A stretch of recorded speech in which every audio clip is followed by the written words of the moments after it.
They laughed when the CEO adopted 7 disabled girls. Years later, they were begging for mercy. He was one of the most powerful CEOs in the country, until one decision changed everything. Instead of chasing more money, he adopted 7 disabled black girls the world had thrown away. The board mocked him. The media destroyed him. Investors turned their backs. And in a single week, he lost his job, his fortune, and his future. Everyone thought his life was over. But what they didn't know was that behind closed doors, he was teaching those girls something far more dangerous than profit: leadership, compassion, faith. Years later, when the world collapses and millions are desperate for help, only one organization can save them, and it's run by the very girls they once laughed at. Now the people who ruined him are on their knees, begging the daughters they ignored to save them. But when mercy is finally in their hands, will they give it? Tell me in the comments where you're watching from right now, and if this story speaks to you, make sure you hit subscribe so you don't miss the next one. The rain drummed steadily against the floor-to-ceiling windows of Samuel Reed's 40th floor office, creating a soothing backdrop to his morning routine. His leather chair creaked softly as he leaned forward, studying the quarterly reports spread across his polished mahogany desk. The numbers were impressive, record profits for the 3rd quarter in a row. Yet somehow, the achievement felt hollow. Samuel's reflection ghosted in the rain-streaked glass, silver threading through his dark hair, fine lines etching the corners of his eyes. At 52, he had everything society said should make him happy: the corner office, the penthouse apartment, the carefully managed investment portfolio, everything except what mattered most. His gaze drifted to the single framed photo on his desk, Sarah's smile forever frozen in time, her eyes bright with life just months before the cancer took her. 5 years had passed, but the silence in his apartment still felt wrong. The empty space beside him in bed still ached. "Mr. Reed?" His assistant's voice crackled through the intercom. "The church charity liaison is here for your 2 o'clock. Samuel straightened his tie, grateful for the interruption from his thoughts. "Send her in, please." The liaison was a quiet woman with kind eyes and practical shoes. She carried a worn leather portfolio and spoke without pretense. "Thank you for meeting with me, Mr. Reed. We appreciate your company's continued support of our community outreach programs." "Of course." Samuel gestured to the chair across from his desk. "I understand you wanted to discuss a specific facility." She nodded, opening her portfolio. "The State Care Center on Mason Street. It's struggling. Budget cuts have hit them particularly hard this year." Something in her tone made Samuel look up sharply. "How bad is it?" "I think you need to see for yourself." She met his eyes steadily. "Would you be willing to visit the facility this afternoon?" "It's only 20 minutes from here." Samuel glanced at his calendar, then back at the rain-blurred city beyond his windows. He had lived in this city for 30 years, but he had never set foot in that part of town. "I can make time." The State Care Center crouched at the end of a cracked parking lot, its brick facade grimy with neglect. Samuel parked his Mercedes between faded lines, noting the peeling paint on the entrance sign. Inside, fluorescent lights buzzed overhead, and the linoleum floors bore scuff marks from countless wheelchairs.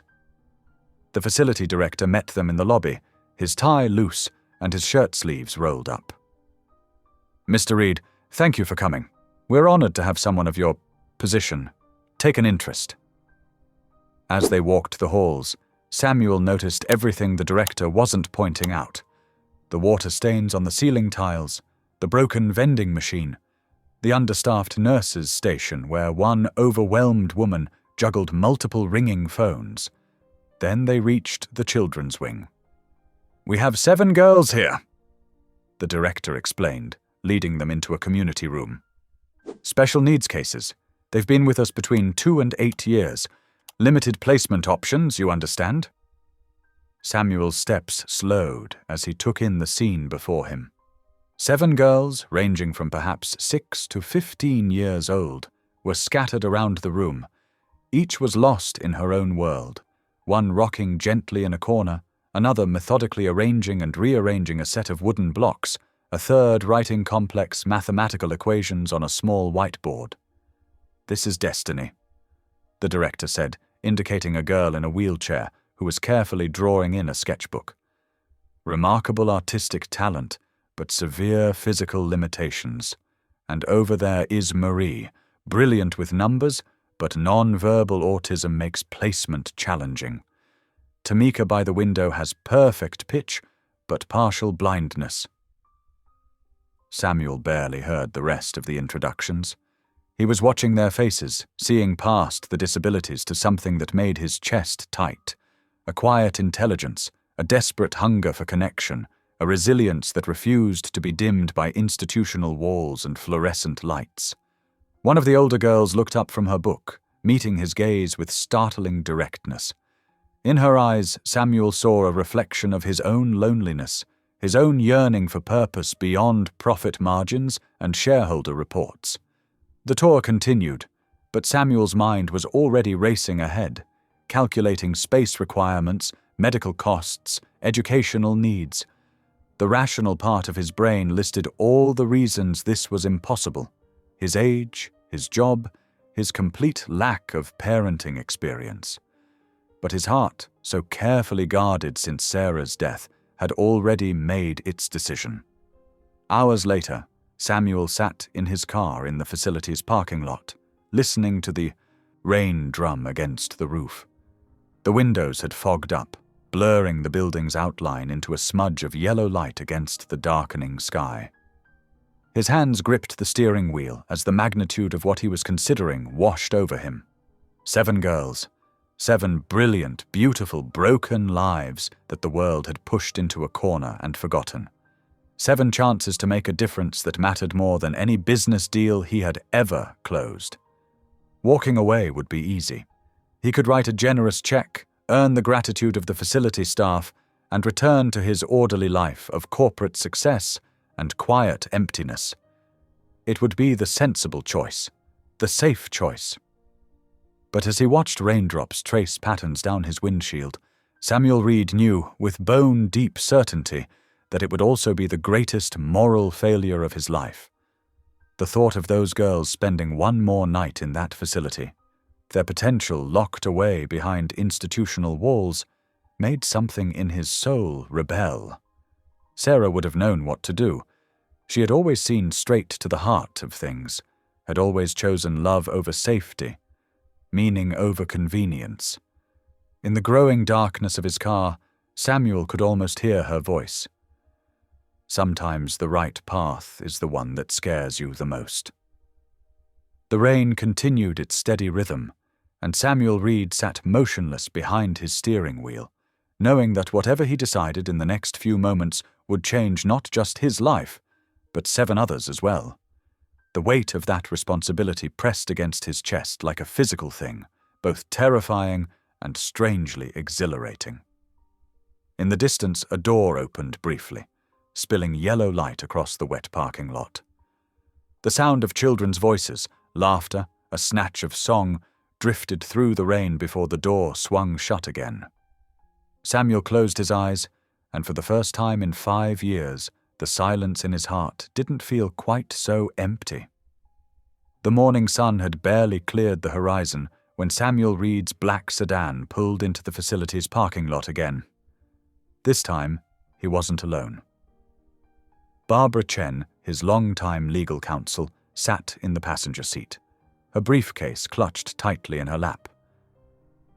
"Samuel," she said carefully, "are you absolutely certain about this? The board's opinion isn't my concern right now." Samuel's voice was quiet but firm as he turned off the engine. Dark circles under his eyes betrayed his sleepless night, but his gaze was clear and determined. "I need to know what's legally possible, that's all."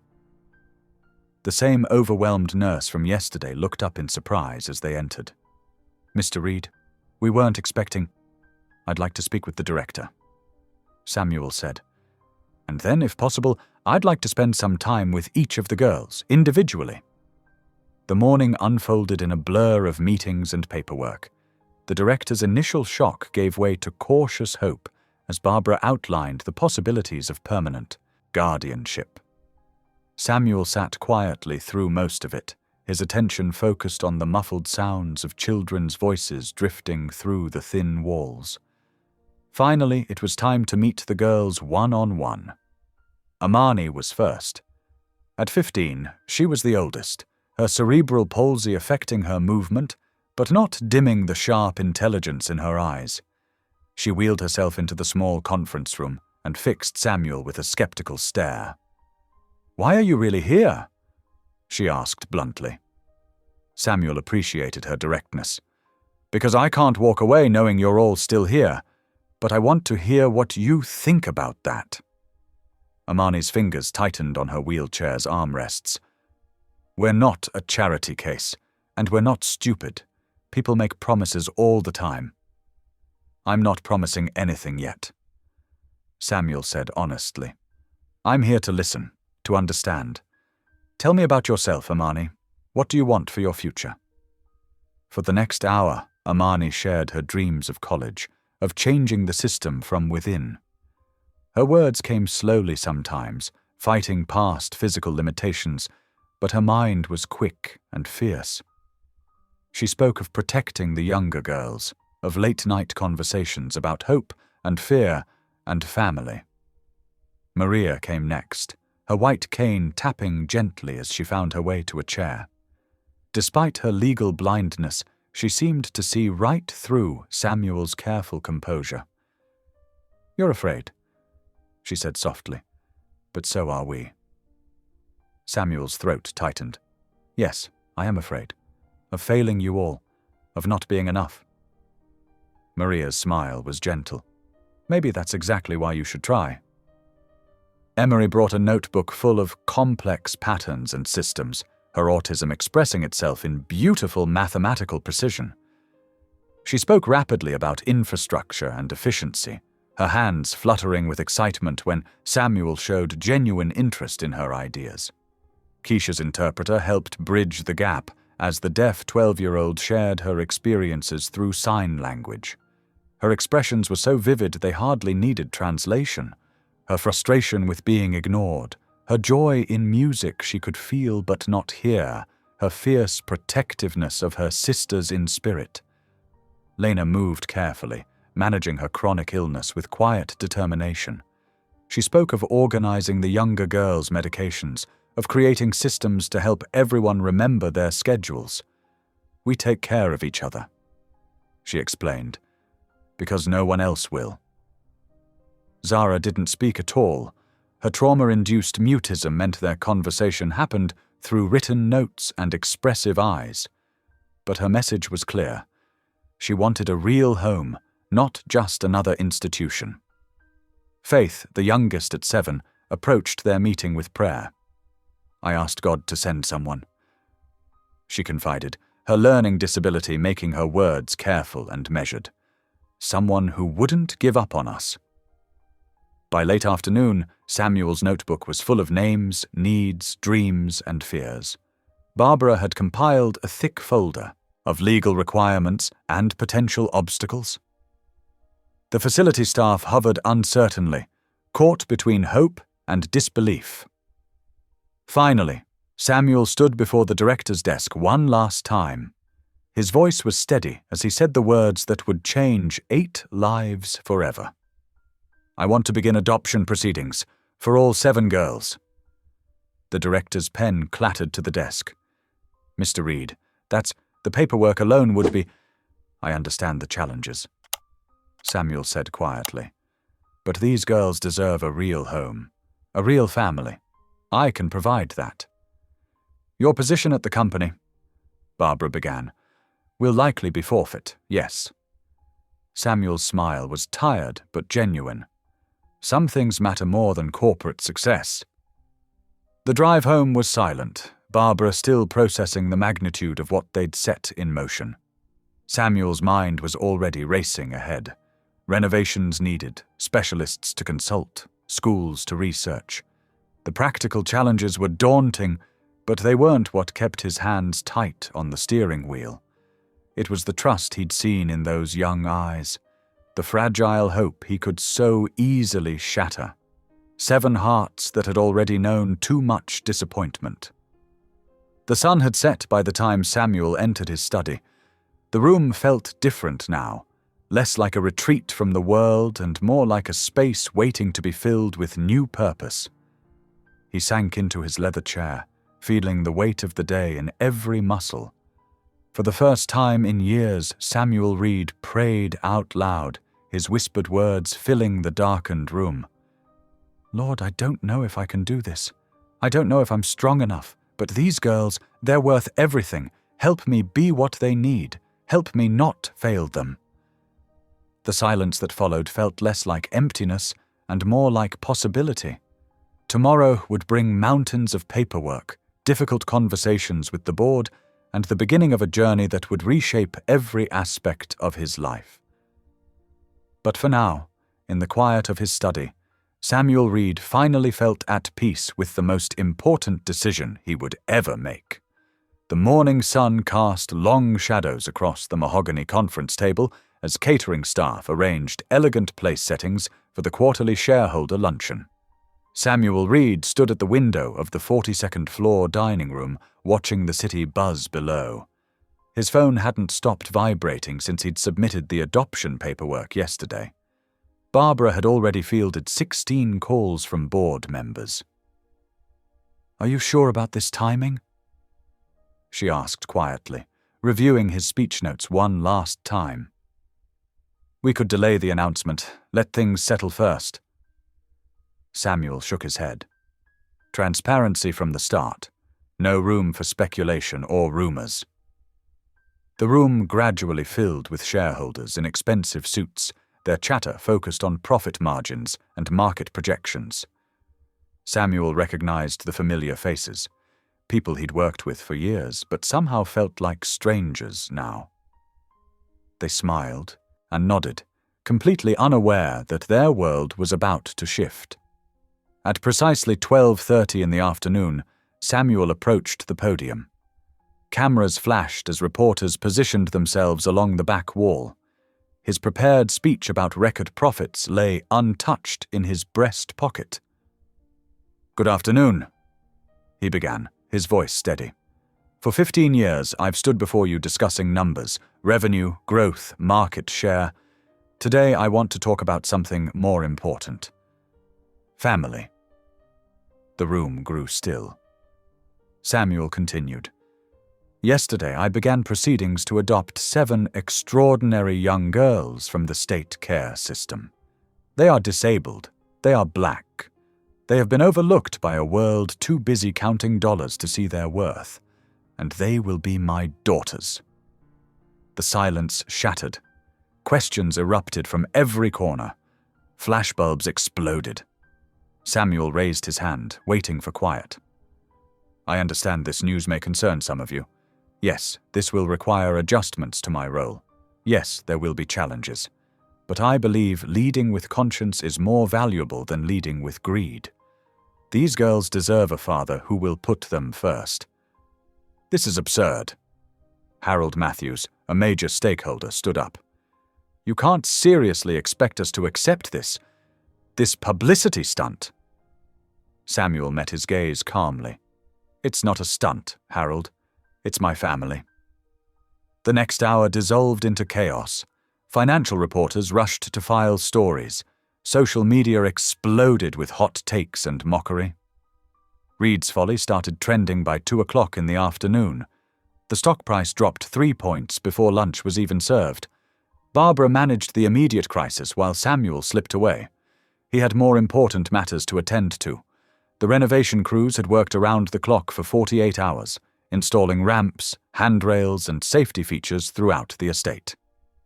The elevator was fully operational, bedroom modifications complete, medical equipment installed and tested.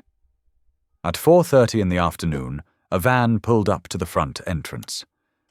Samuel walked out to meet it, his heart pounding harder than it had in the boardroom. The side door slid open, revealing 7 nervous faces. "Welcome home," he said softly. They entered slowly, taking in their surroundings with varying degrees of wonder and apprehension. Amani helped guide Maria, describing the space in quiet detail. Emery's fingers traced the smooth wooden handrails, testing their stability. Keisha's eyes darted everywhere, taking in the visual safety of escape routes and open spaces. Lena moved carefully, conserving energy but noting the locations of comfortable resting spots. Zara held tight to Faith's hand, both girls unusually quiet even for them. "Would you like to see your rooms?" Samuel asked. "Each one is different, designed for your specific needs, but we can make any changes you want." He led them up in small groups, the new elevator humming smoothly. Each bedroom door bore a nameplate in both text and braille. Inside, the rooms were practical but personal, adjusted bed heights, accessible storage, safety features seamlessly integrated into cheerful decor. My own room?" Faith whispered, touching the soft blankets on her bed. "Your own space," Samuel confirmed. "Safe, private, yours." Tears slid down several faces. Samuel pretended not to notice, giving them time to process. His phone buzzed constantly in his pocket. Board members, reporters, angry investors. He ignored them all. At 6 o'clock, they gathered in the dining room. The table had been carefully arranged to accommodate everyone's needs, specially designed plates and utensils, comfortable seating heights, clear sight lines for lip reading. The chef had prepared simple, familiar foods for this first night, nothing too overwhelming. The silence as they began eating was heavy with uncertainty. Samuel didn't push conversation. He knew trust would take time. For now, it was enough that they were here, safe, together. He watched them carefully manage utensils, help each other with difficult items, slowly relax into the simple act of sharing a meal. Halfway through dinner, his phone lit up with a news alert. The stock had closed down 6 points. Social media was ruthless. Former colleagues were giving scathing interviews about his mental state and fitness to lead. Samuel switched off his phone and set it aside. The only opinions that mattered were those of the 7 young souls around his table, cautiously building the foundations of family one careful bite at a time. Later, as the girls settled into their new rooms, Samuel stood in the hallway, listening to the unfamiliar sounds of life filling his once empty home. Quiet voices drifted through doors. Gentle footsteps explored new spaces. The soft whir of medical equipment meant safety rather than institutional sterility.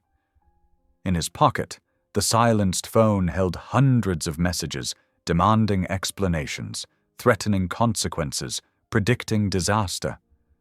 But here in this hallway, watching night lights glow beneath 7 doors, Samuel Reed knew with absolute certainty that he had made the right choice. Tomorrow would bring its own challenges. For tonight, his daughters were home. The morning sun filtered through the conference room windows at Reed Industries headquarters, illuminating rows of expectant faces.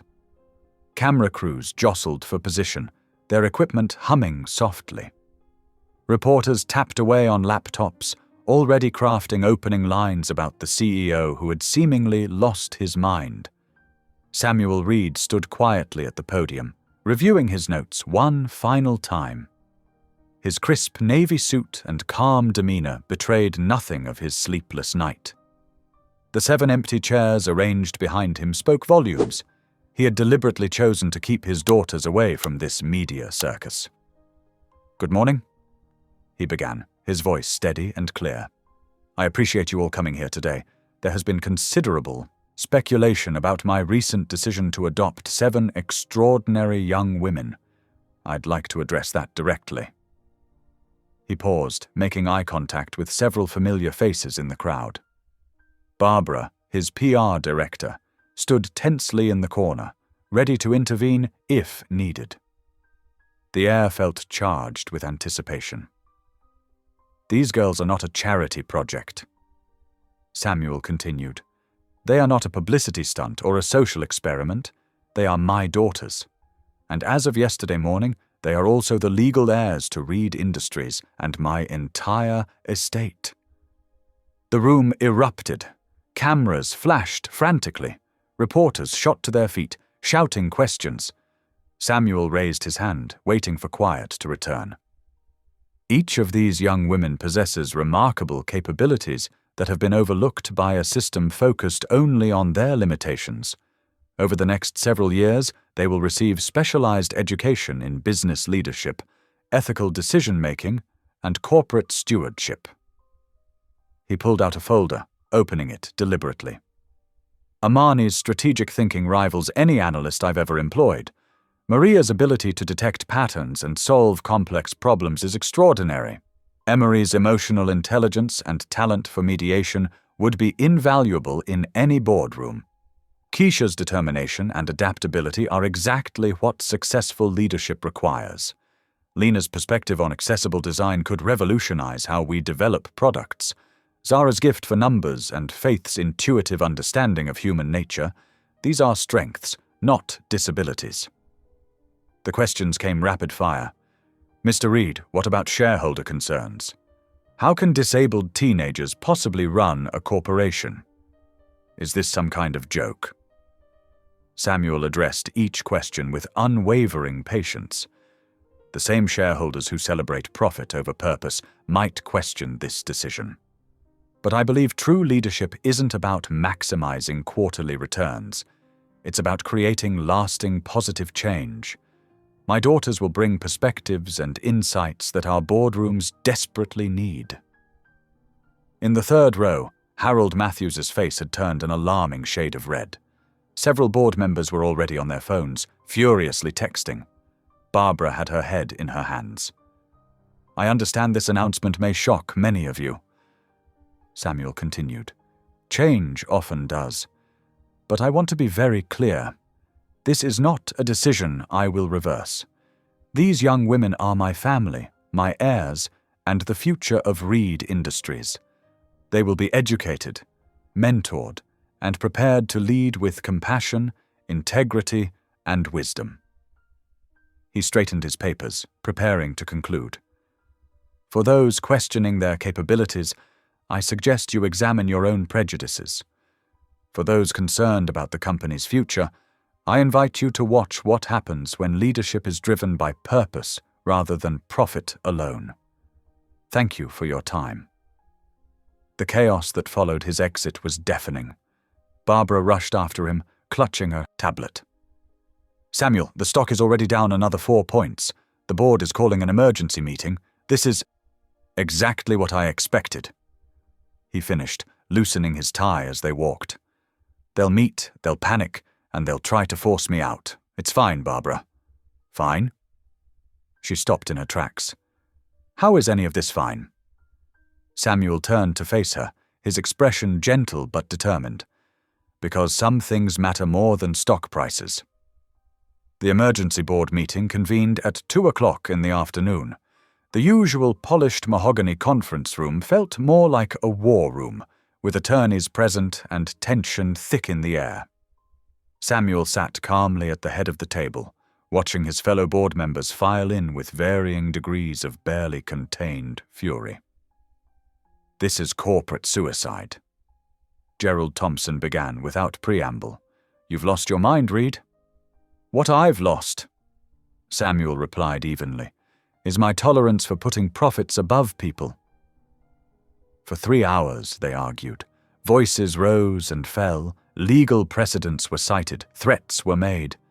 Throughout it all, Samuel remained steady, responding to each challenge with quiet conviction. "The shareholders will revolt." "Then let them sell. The media is having a field day." "Good. Let them watch what happens next. You can't possibly expect disabled teenagers to run this company. I expect them to run it better than we have." As the sun began to set, casting long shadows across the conference room floor, the board's attorney slid a document across the table. "This is a formal notice, Samuel. Either reconsider this absurd scheme or tender your resignation." Samuel picked up the paper, reading it carefully. The legal language was precise, the threat clear. His colleagues watched, certain he would finally back down. Instead, he folded the notice precisely and tucked it into his jacket pocket. "I'll need to review this with my attorney," he said, standing. "Now, if you'll excuse me, I need to get home. It's my daughter's first proper family dinner tonight." He left them sitting there, stunned and seething. Walking to his car in the growing darkness, Samuel felt lighter than he had in years. The notice in his pocket carried the weight of his entire career, everything he'd built. But ahead of him lay something far more precious, the chance to build something that truly mattered. His phone buzzed with a text from Amani. "Did you tell them about us?" "Yes," he replied. "They're not happy." After a moment, another message appeared. "Are you okay?"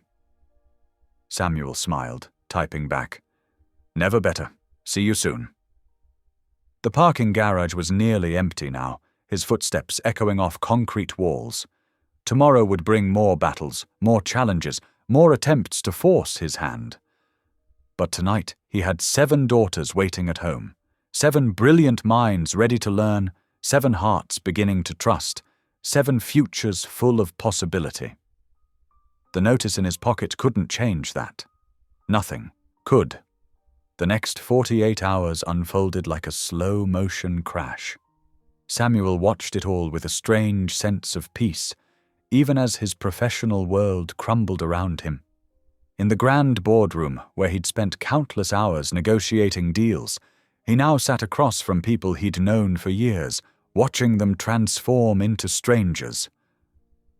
"Be reasonable, Samuel," Leonard Porter, the head of legal affairs, pleaded during their 3rd emergency session. "Nobody's asking you to abandon these girls completely. Set up a trust fund, be a mentor, whatever you need to do. But this air nonsense has to stop."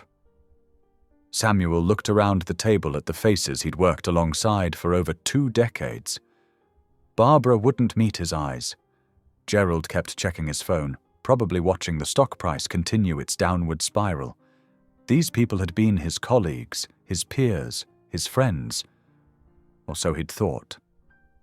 "I've been reasonable for 25 years," Samuel replied quietly.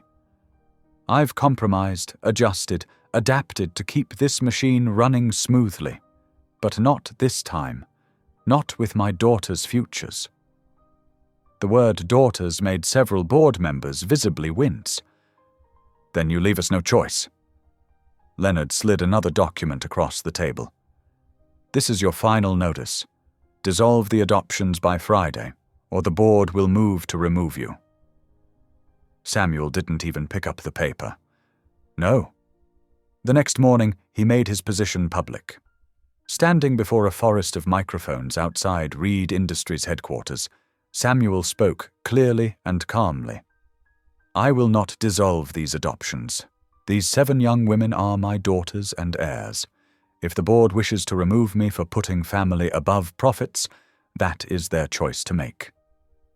By Thursday afternoon, his corporate email was disabled, his security clearance revoked. His company phone went dark. The board moved with ruthless efficiency, freezing his accounts and launching a PR campaign painting him as unstable, reckless, unfit to lead. From the windows of Samuel's estate, the girls watched as news vans began gathering at the gates like vultures. Reporters shouted questions whenever anyone came into view. Camera flashes lit up the growing darkness like lightning. "They're saying awful things about you on TV," Keisha said quietly, watching another news crew set up their equipment. Samuel put his arm around her shoulders. "People often say awful things when they're afraid of change." "Are you afraid?" Zara asked from her wheelchair. "Not of them," Samuel answered honestly. "Only of failing you girls." That evening, as the media circus outside grew larger, Samuel gathered all 7 girls in the living room. They settled into the oversized sofas and chairs, some perched nervously on edges, others curled up tight. Maria sat closest to him, her unseeing eyes turned toward his voice. "I need to tell you the truth about what's happening." Samuel began. "The board has removed me as CEO. My accounts are frozen. My reputation." He managed a small laugh. "Well, that's probably beyond repair at this point." He looked at each of their faces, these 7 precious lives he'd chosen above everything else. "I've lost almost everything I built over the last 25 years. The company, the influence, the money. It's all gone, or soon will be." The room was silent except for the distant sound of cameras clicking outside the windows. Then Maria reached out, finding his hand with perfect accuracy despite her blindness. Her fingers wrapped around his with surprising strength. "Dad," she said, the word falling into the quiet room like a stone into still water. It was the first time any of them had called him that. "We never wanted your money or your company. We just wanted a family." Samuel's throat tightened as the other girls moved closer, forming a circle around him. Amani laid her head on his shoulder. Lena gripped his other hand. Faith curled up at his feet like a cat. "The reporters keep asking if we're worth losing everything for," Emery said softly. "Are we?" "Oh, my dear girls," Samuel replied, his voice thick with emotion. "You're worth so much more than anything I've lost. You're my greatest gain." The next morning, Samuel contacted his realtor. The estate would have to be sold. It was too expensive to maintain without his former income, too exposed to the media's constant surveillance. As he signed the listing papers, he felt no regret. The mansion had never truly been home anyway, just an elaborate storage space for his loneliness. That afternoon, while the girls packed their rooms, Barbara showed up at the service entrance, slipping past the reporters. Her face was drawn with worry and guilt. "The board is planning to contest the adoptions," she warned. "They're building a case that you're mentally unfit." Samuel nodded, unsurprised. "Let them try. Some battles aren't won in boardrooms or courtrooms, Barbara. Some are won simply by living well." She looked around the half-packed house, at the boxes labelled in different handwritings, at the wheelchair ramps he'd had installed, at the signs of 7 unique lives already woven into the fabric of the space. "Where will you go?" she asked. "Somewhere quiet." Samuel replied, "Somewhere they can grow without cameras in their faces. Somewhere we can be a family." Barbara's eyes filled with tears. "I'm so sorry, Samuel. I should have stood up for you." "There's still time to stand up for what's right," he said gently. "It doesn't have to be today." As evening fell, Samuel stood in his study one last time. The room that had once symbolized his power now felt like a museum piece. Beautiful, but lifeless. Through the window he could see his daughters in the garden, helping each other gather the last herbs from Maria's sensory garden to transplant to their new home. Amani was signing something to Zara, making her laugh. Keisha and Lena were carefully wrapping ceramic pots in newspaper. Faith was testing the soil in each container, ensuring it was just right. Emery was making a detailed list of every plant and its needs, and Maria was gently touching each leaf and flower, memorizing their shapes one last time. Samuel turned away from his mahogany desk, his wall of achievements, his life's work in frames and plaques. None of it mattered anymore. Out there in the garden was everything that counted. 7 hearts learning to trust, 7 minds learning to soar, 7 souls learning to believe in family again. He had lost his empire, but found his kingdom. Lost his fortune, but found his wealth. Lost his position, but found his purpose. It was the best trade he'd ever made. The gravel driveway crunched under the wheels of their modest minivan as Samuel pulled up to their new home. The two-story farmhouse stood quietly against the autumn sky, its white paint weathered but welcoming. A wooden ramp, freshly built, curved gently up to the wide front porch.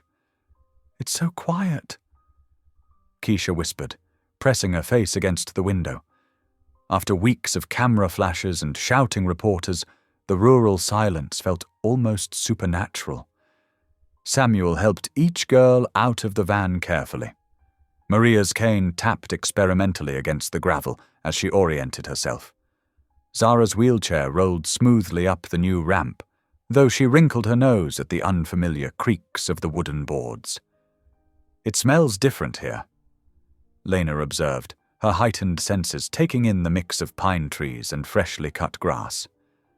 "Like space." The inside of the house was simple but thoughtfully modified. Wide doorways accommodated wheelchairs. Textured strips marked transitions between rooms for Maria. Labels in both braille and large print identified everything from light switches to cabinet contents. "Your rooms are upstairs," Samuel explained. "Except for Zara's, which is here on the main floor. We'll need to work together to make this place feel like home." That first night, nothing worked quite right. The ancient water heater sputtered and died halfway through showers. The electricity flickered during dinner, sending momentary panic through girls who had spent too long in institutional darkness. The internet connection, essential for their distance learning programs, crawled at a snail's pace. Samuel found himself in the basement at 11 o'clock at night, watching YouTube tutorials on how to restart a water heater while his phone's flashlight cast strange shadows on the stone walls. He couldn't help but laugh at himself. The former CEO who had commanded boardrooms was now battling ancient plumbing. "Need help?" Emery's voice startled him. She stood on the basement stairs, her tablet glowing in the darkness. "I thought you were asleep," Samuel said. "Too different." She shrugged. "But I found the manual for this model online. Want me to read it to you?" Together, they got the water heater working again. As they climbed the stairs, Emery paused. "You know we don't mind if everything isn't perfect, right? We're used to worse."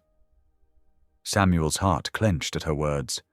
You shouldn't have to be used to worse. The next morning, Samuel began their first homeschool session around the large kitchen table. Each girl had unique educational needs that the local schools weren't equipped to handle. He had spent weeks researching curricula and coordinating with specialized tutors who could video conference in. "Today," he announced, "we're going to start with something different." He passed out notebooks. "I want you to write down 3 things. What you're most afraid of in this new life, what you're most excited about, and what you hope to learn." "Can I type mine?" Maria asked, gesturing to her adaptive computer. "Of course. Whatever works best for you." As they shared their answers, Samuel's eyes grew damp. Their fears were heartbreaking in their simplicity. Being sent back, being separated, not being good enough. Their hopes were equally touching. To have real birthdays, to learn to cook, to help others someday. The power went out again during their math lesson, but this time they were ready. Samuel had stocked up on battery-powered lanterns, and they turned the blackout into an impromptu lesson about electrical grids and infrastructure. That evening, a specialized occupational therapist arrived to help set up adaptive equipment and train Samuel in proper transfer techniques for Zara. The therapist, Ms. Rodriguez, watched approvingly as Samuel took careful notes. "Most parents don't pay this much attention," she commented. "I'm still learning," Samuel replied. "I want to do this right." Weeks passed in a blur of adjustment and learning. Samuel discovered that each girl had hidden talents that flourished with individual attention. Amani, who barely spoke, turned out to be a gifted artist when given the right tools. Faith, who struggled with traditional academics, had an almost supernatural ability with plants, and started a small garden. But there were hard days too. Days when the internet crashed during important therapy sessions.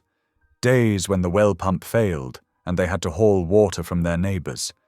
Days when the girl's past trauma surfaced in nightmares and tears.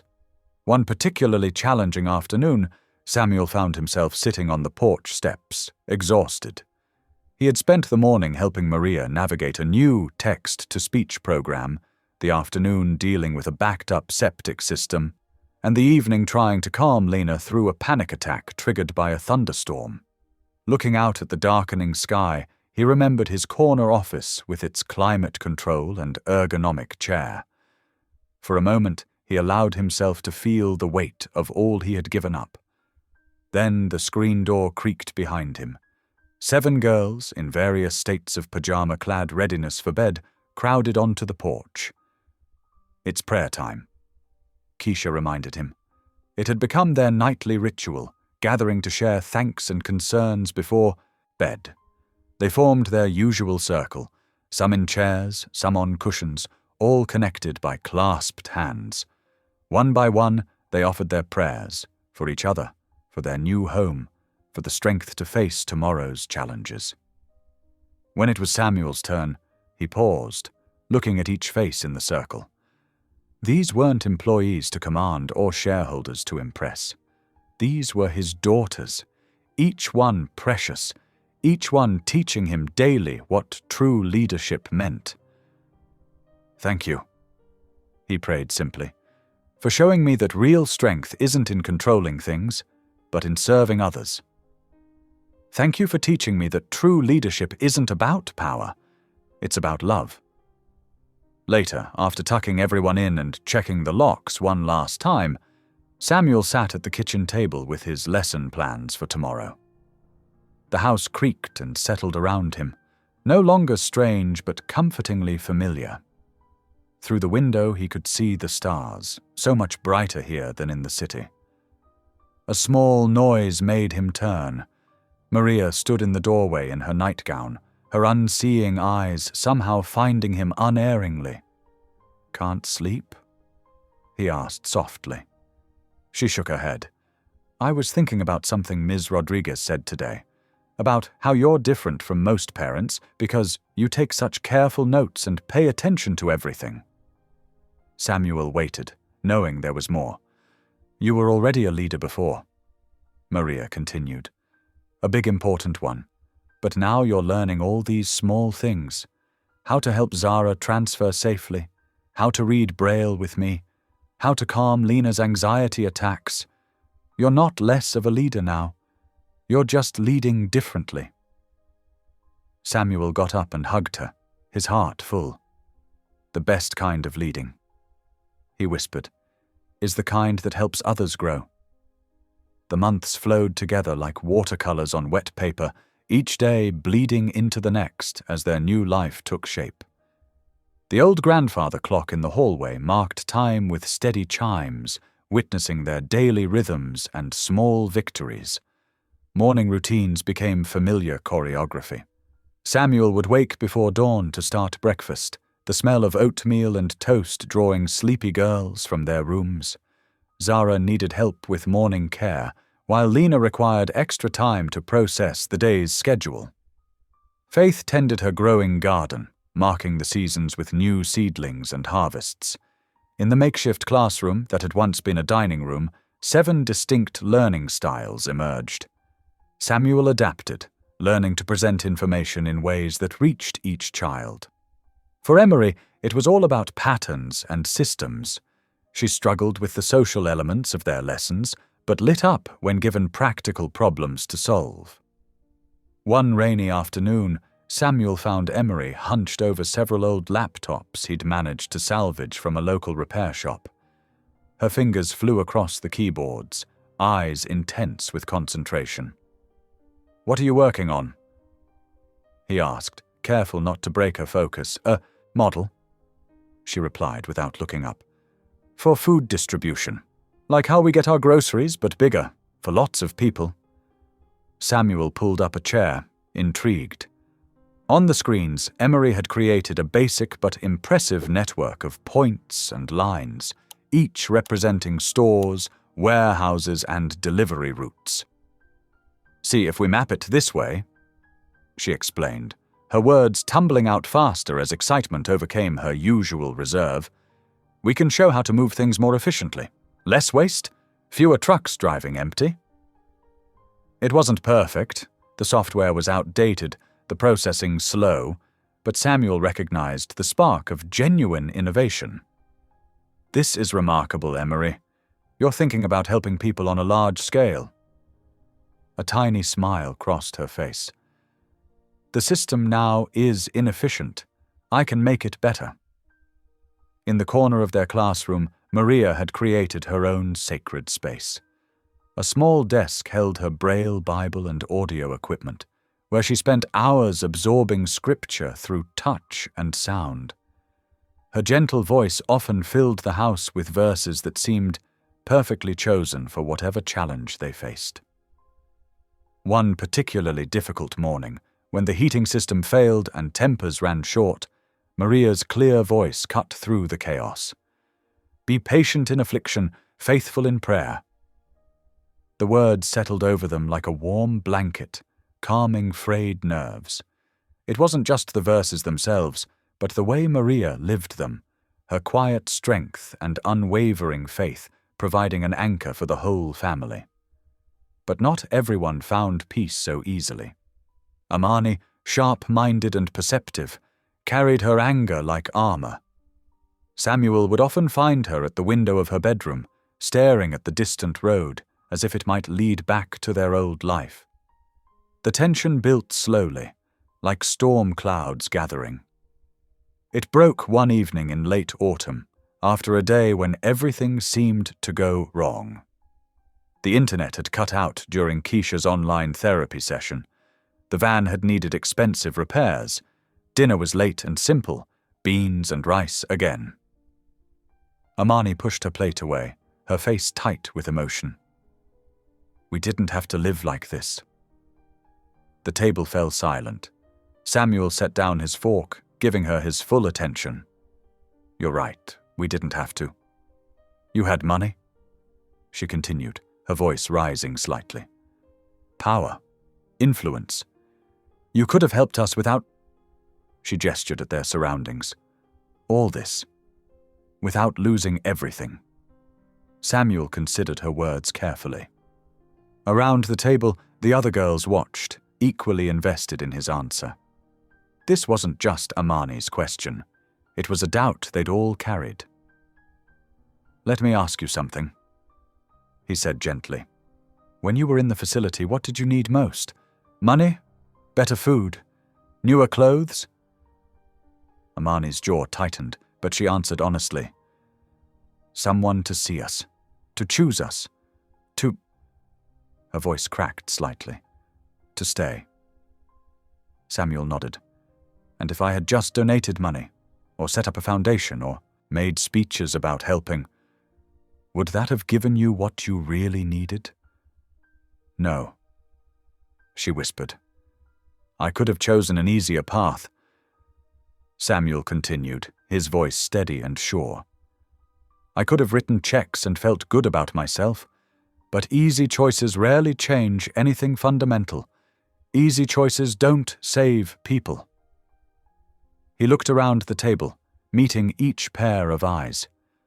What you needed, what the world needs, isn't just resources. It's relationship. It's people willing to step down from comfortable places and walk alongside those who've been overlooked.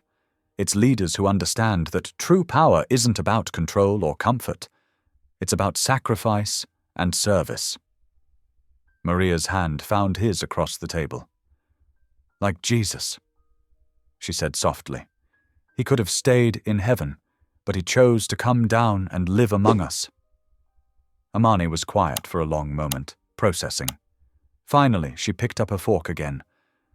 "I still miss the big house sometimes," she admitted. "That's okay," Samuel assured her.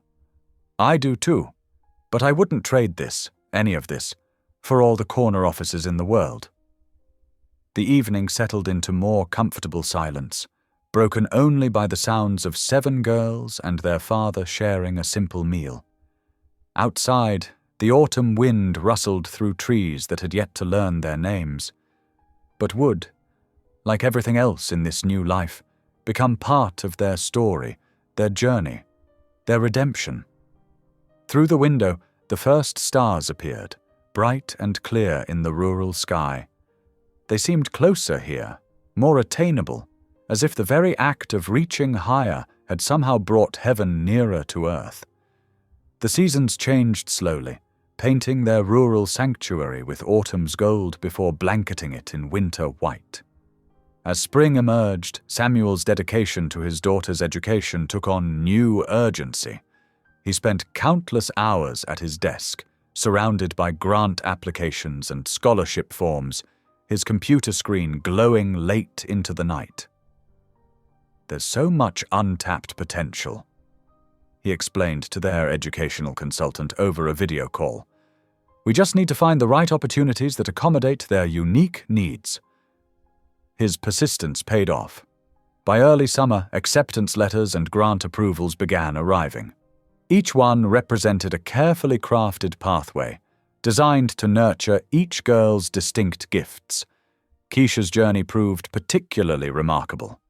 Her fluency in American Sign Language had always been more than just communication. It was artistry in motion. Samuel noticed how others naturally gravitated toward her calm presence and expressive hands. One morning, as sunlight streamed through the kitchen windows, Samuel presented Keisha with an opportunity. "The Regional Nonprofit Alliance needs an ASL interpreter for their board meetings," he explained, writing the words as he spoke them. "Would you be interested?" Keisha's eyes lit up, her hands moving gracefully as she signed her response. Samuel had learned enough ASL to understand her enthusiasm, though she also typed on her tablet. "Really? But I'm only 17. "Age doesn't determine ability," Samuel replied, "both speaking and signing. You have a gift for bridging worlds." The first board meeting proved challenging. Keisha sat nervously at the conference table, surrounded by executives in business attire. But as discussions unfolded, something remarkable happened. Her interpretations weren't just literal. She conveyed nuance, emotion, and intent. She helped deaf community members understand not just words, but the heart behind them. "Your daughter has an extraordinary gift," the board chair told Samuel afterward. "She doesn't just translate language, she translates understanding." Over the following months, Keisha's reputation grew. Organizations specifically requested her services, recognizing that her presence made their meetings more inclusive and effective. She began teaching basic ASL to interested board members, building bridges between communities that had long been separated by silence. Meanwhile, Zara's transformation unfolded more quietly. Her trauma-induced mutism had left her silent, but not voiceless. Samuel provided her with beautiful journals, their pages waiting patiently for her thoughts. At first, her entries were sparse, simple observations about daily life. But gradually, they deepened. She wrote about feelings she couldn't speak, dreams she dared to imagine, and increasingly about others who needed help. One entry particularly moved Samuel. "Sometimes the loudest cry for help is silence. I know because I live there, but silence doesn't mean empty. Sometimes it's just waiting for the right moment to become song." Samuel encouraged Zara to share her writings with local community organizations. Her words resonated deeply, especially with groups working with trauma survivors. Soon, she was invited to contribute to their newsletters and outreach materials. The first time Zara spoke aloud, it was to answer a question from a young girl at a community center. The child had asked why Zara always wrote instead of talked. In a voice soft but clear, Zara answered, "Sometimes we need to find our words before we can find our voice." The room had fallen silent, not from shock, but from recognition of the moment's significance. Zara's journey from silence to speech became a powerful testimony, inspiring others who struggled to be heard. As summer turned to autumn again, all 7 girls discovered various ways to serve their new community. Maria organized a reading program where she shared her love of scripture through both braille and audio recordings. Emery used her growing computer skills to help small non-profits optimize their operations. Faith, with her gift for mathematics, tutored struggling students at the local library. Their disabilities, once seen as limitations, became unique perspectives that enhanced their ability to lead and serve. They understood challenges that others overlooked, saw solutions where others saw obstacles. One evening, as they gathered for their daily family meeting, Amani made an observation that captured their journey. Remember when people said we needed to be fixed? But maybe we were never broken. Maybe we just needed the chance to show how being different makes us better leaders. Samuel watched with quiet pride as his daughters grew into their roles. The same qualities that society had once dismissed: Keisha's deafness, Zara's silence, Maria's blindness, became powerful tools for understanding and helping others. They received an invitation to speak at a local leadership conference. The topic: Redefining Ability in Leadership. The girls prepared their presentations with characteristic thoroughness. Keisha would sign while others spoke. Zara would share excerpts from her journal. Each would demonstrate how their supposed limitations had become their greatest strengths. The morning of the conference, Samuel gathered them in their living room for a moment of reflection. The space was so different from his former executive office, smaller, humbler, but filled with more purpose and joy than those glass walls had ever contained. "Remember," he told them, "true leadership isn't about having all the answers. It's about having the courage to ask different questions. Your experiences, your challenges, your unique ways of moving through the world. These aren't obstacles to overcome. They're perspectives that the world desperately needs." The girls nodded, understanding deep in their bones what Samuel had known that first day at the facility: that leadership comes in many forms, and that sometimes the most powerful voices are the ones society has tried hardest to silence. As they prepared to leave for the conference, Samuel watched his daughters help each other with last-minute adjustments, Keisha signing encouragement to Maria, Zara squeezing Emery's hand, Faith double-checking everyone's presentations. They moved with the confidence of young women who knew their worth, who understood that their differences were their strength. In this moment, seeing them support each other with such natural grace, Samuel realized they had discovered something profound. Leadership wasn't about power or position. It was about presence, understanding, and the courage to be authentically oneself in service to others. The rural home that had once seemed like a step down from his executive life now felt like holy ground, a place where true leadership was being refined and redefined, where 7 extraordinary girls were discovering that their supposed limitations were actually gateways to deeper understanding and more meaningful impact. Their story was far from over, but as they headed out into the crisp autumn morning, their purpose was clear. They weren't just overcoming obstacles, they were transforming them into bridges for others to cross. The seasons passed like turning pages, each one marking quiet growth and deepening bonds. Spring brought new possibilities, summer solidified their resolve, autumn tested their resources, and winter taught them resilience. Through it all, Samuel watched his daughters transform from uncertain teenagers into purposeful young women. 5 years after leaving his corporate life behind, Samuel sat at their worn kitchen table, reviewing budgets while snow fell softly outside. Their modest home had become a hub of focused activity, with each room serving multiple purposes. The living room doubled as a meeting space, bedrooms functioned as offices, and their basement housed a small but efficient command center of computers and communications equipment.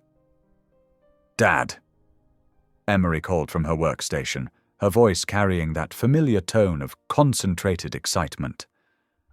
"I think I've found something important in these supply chain patterns." Samuel looked up, noting how his daughter had grown from the quiet, system-focused girl he'd first met into a young woman whose mind could unravel complex logistical puzzles like others read simple stories. Her autism gave her a unique perspective on patterns that others missed entirely. Their small non-profit, Sustainable Emergency Logistics and Solutions, SELS, operated on a shoestring budget, but with unwavering dedication. Samuel had invested his remaining savings, carefully stretching every dollar while teaching his daughters the intricacies of ethical business operations. "Show me," he said, moving to join her at the computer setup she'd pieced together from donated parts and carefully upgraded components. Emery's fingers flew across the keyboard, pulling up maps and data streams. "Look at how traditional emergency response systems fail when multiple crises hit simultaneously. But if we restructure the approach..." She demonstrated her model, which showed how regional resources could be networked differently. Maria, who had developed an extraordinary memory for verbal information, joined them. "The current systems waste 43% of resources in transit," she recited from a recent report. Emery's model could cut that down to 12%. Samuel watched as his daughters collaborated, each bringing their unique strengths to the work.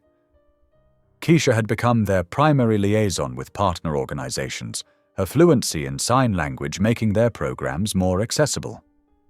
Zara, who now spoke with quiet confidence, wrote their grant proposals and impact reports.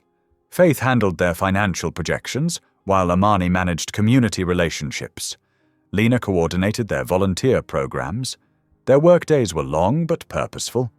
Samuel insisted on maintaining balance, regular breaks, family meals, and time for rest. They'd learned the hard way that burnout helped no one. Every evening ended with their traditional family meeting, where victories were celebrated and challenges shared.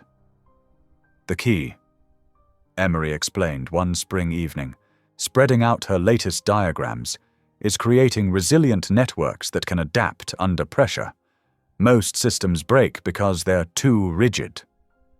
Samuel recognized the parallel to their own journey. They'd survived because they'd learned to be flexible, to adapt rather than break. Their small non-profit might not make headlines, but their impact grew steadily, one community at a time. Summers brought interns, college students eager to learn about ethical supply chain management. The girls took turns mentoring them, passing on the lessons Samuel had taught them about leadership through service. Their modest home buzzed with energy as young minds grappled with real-world challenges. "Remember," Samuel would tell each new group, "profit without purpose is poverty of the soul." The autumn of their 6th year marked a turning point. Emery had been working late into the night for weeks, fueled by the kind of intense focus that only she could maintain. Samuel brought her tea, watching as she refined her models again and again. "It's not just about moving supplies faster," she explained, her eyes bright with purpose. "It's about creating networks that learn and grow stronger under stress, like living things." When she finally presented her completed model, Samuel felt his breath catch. On the screen before them was something revolutionary, a living map of interconnected systems that could adapt and evolve in real time, redirecting resources with unprecedented efficiency. "Show me the scalability," he requested quietly, his heart already knowing what he was seeing.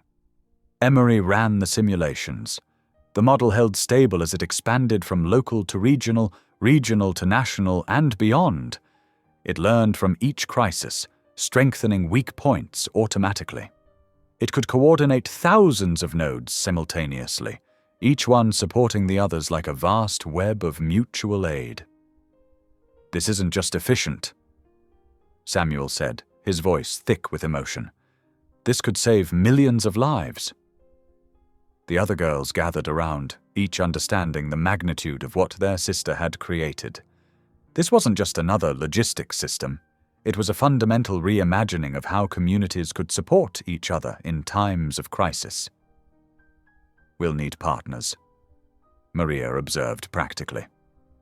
"And extensive testing," added Faith. "Cultural considerations for different regions," Zara pointed out.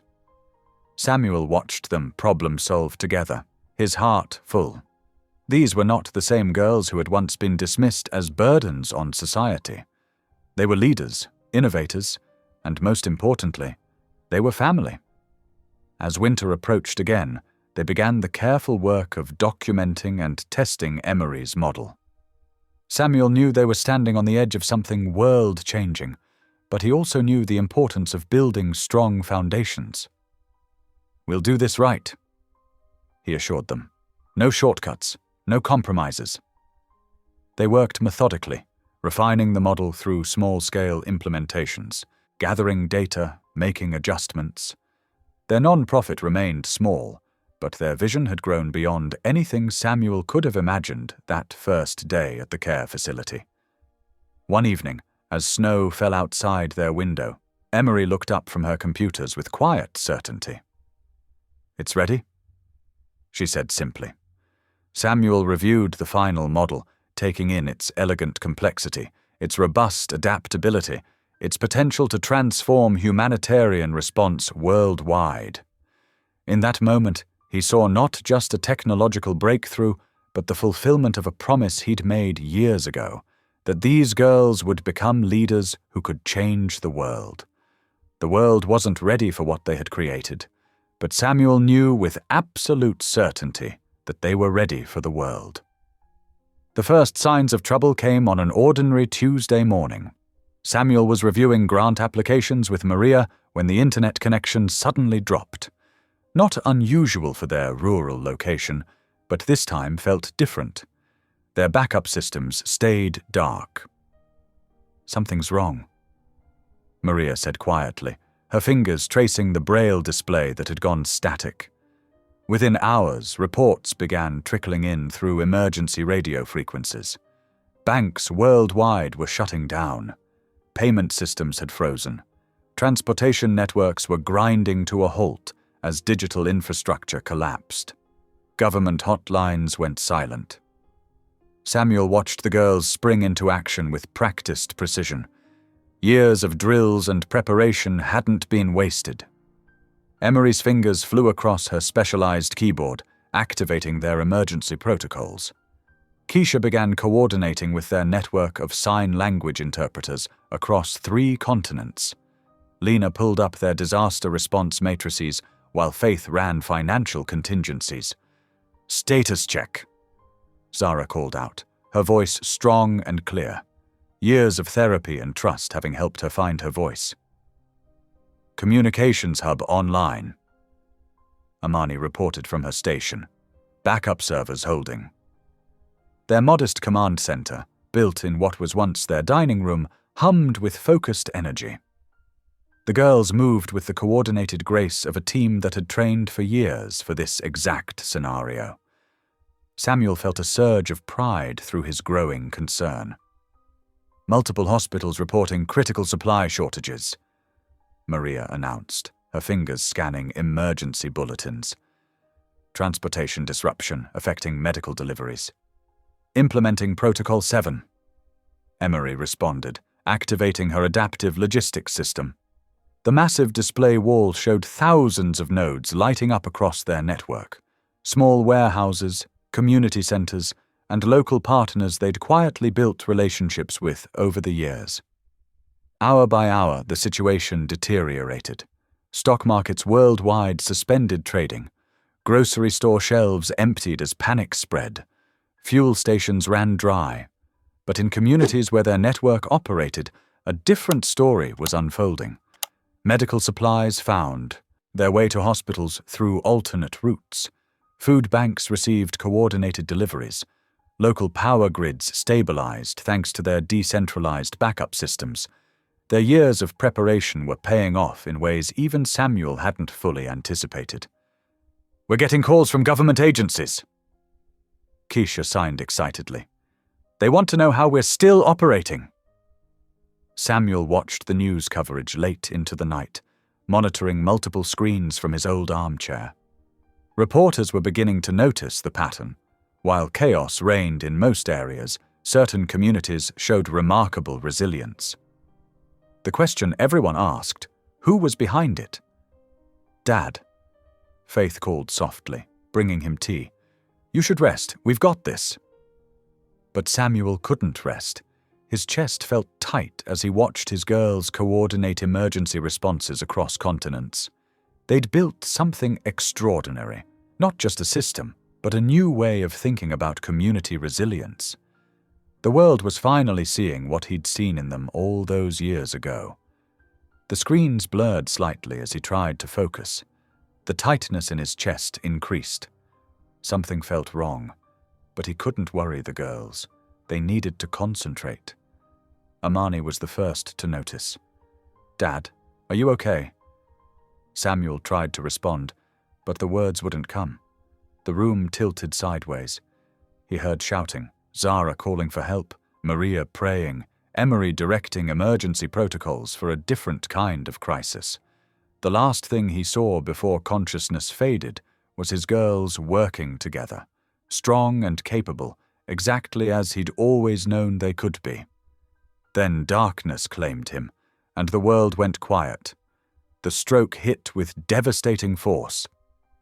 As emergency responders arrived, coordinated through their own systems, the girls maintained their professional composure, running both their organization's crisis response and their father's medical evacuation simultaneously.